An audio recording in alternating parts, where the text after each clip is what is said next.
ناظرین آداب، خبروں میں آپ کا خیر مقدم ہے۔ میں ہوں اسلم بے۔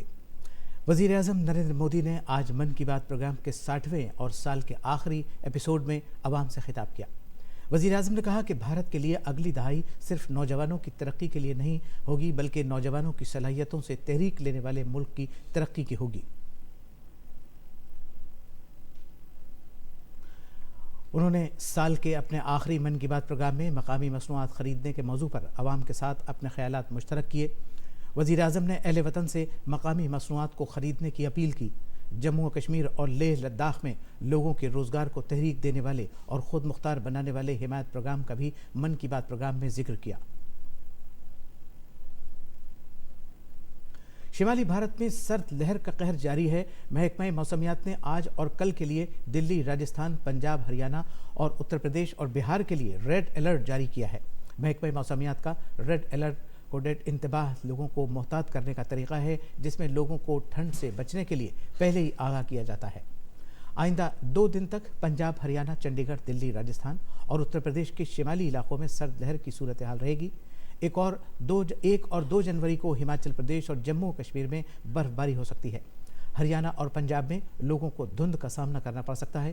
ہماچل پردیش کے کئی حصوں میں درجہ حرارت 0 ڈگری سے نیچے چلا گیا ہے، حالانکہ آج یوپی، ہریانہ، چنڈی گڑھ اور دلی کے کچھ علاقوں میں درجہ حرارت میں 2-3 ڈگری کا اضافہ ہوا ہے، جس کی وجہ سے لوگوں کو کچھ راحت ملی ہے۔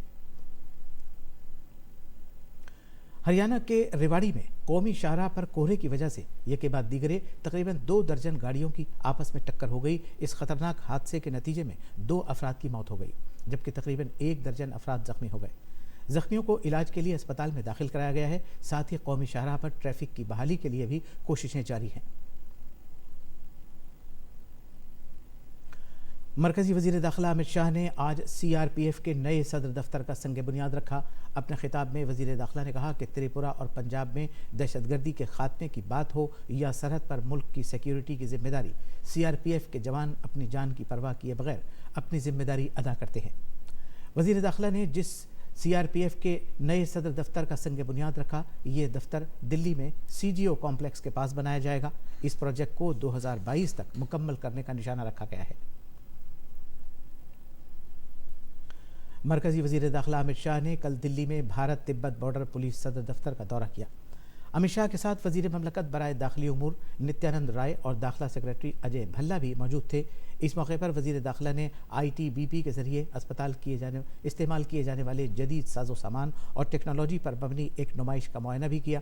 بعد میں ITBP کے DG SS دیسوال کی قیادت میں سینئر افسران نے ایک پریزنٹیشن دیا اور وزیر داخلہ کو کنٹرول لائن پر دستوں کی تعیناتی کے بارے میں معلومات فراہم کی۔ شہریت ترمیمی قانون کے سلسلے میں ملک کی اقتصادی راجدھانی ممبئی میں BJP کے ذریعے ایک پریس کانفرنس کی گئی۔ اس میں BJP کے سینئر لیڈر اور مرکزی وزیر مختار عباس نقوی نے شہریت ترمیمی قانون پر اپوزیشن کے ذریعے پھیلائی جانے والی افواہوں کا جواب دیا۔ نقوی نے کہا کہ قانون کے بارے میں لوگوں کو اکسا کر ملک کے ایک بڑے طبقے کو مرکزی دھارے سے الگ تھلگ کرنے کی سازش کی جا رہی ہے۔ BJP ترجمان شاہ نواز حسین نے کہا ہے کہ ڈیٹینشن کیمپ سے متعلق افواہیں پھیلائی جا رہی ہیں۔ انہوں نے واضح کیا ہے کہ یہ کیمپ صرف ان لوگوں کے لیے ہے جو غیر قانونی طریقے سے ملک کے اندر آئے ہیں۔ جھارکھنڈ کی راجدھانی رانچی میں جھارکھنڈ مکتی مورچہ کے لیڈر ہیمنت سورین آج ریاست کے وزیر اعلیٰ کے طور پر حلف لیں گے۔ گورنر دروپدی مرمو انہیں عہدے اور رازداری کا حلف دلائیں گی۔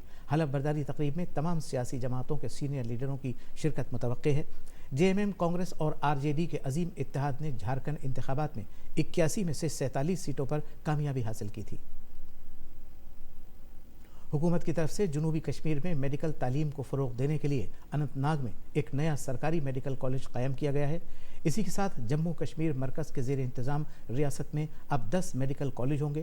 وہاں 2 ایمز اور 1 پرائیویٹ میڈیکل کالج پہلے سے ہی چلائے جا رہے ہیں۔ نئے میڈیکل کالج کے قیام پر میڈیکل طلبہ حکومت کی ستائش کر رہے ہیں۔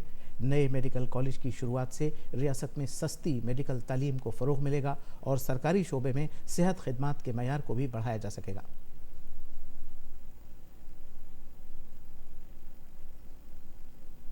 ناظرین، اس وقت کی خبروں میں بس اتنا ہی۔ اب اجازت دیجیے۔ آداب۔